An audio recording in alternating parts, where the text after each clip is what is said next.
Мұқағали Мақатаев. 3 бақытым. Ең бірінші бақытым халқым менің, суған менен мойымның алтын кенін.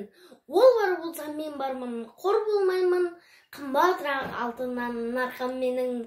Ал екінші бақытым тілім менің, тас жүректі тілімнен түңілмедім. Кейде дүниеден түңілсем де, қасиетті тілімнен түңілмедім. Бақытым бар үшінші отан деген, Құдай деген кім десе отан дерім. 30 өңмен жалғанда жан барсың ба, ойланбай-ақ келдағы отал менен. Түтін түтет төсірбі көгере бер, немерелер көбейсін шөберелер. Жадыңда ұста жақсылық күтпегейсің, от емес оқ сұрасаң менен егер.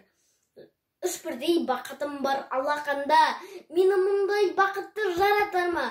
3 күн нұрын төгеді аспанымнан, Атырау Алтай арқы Алатауға.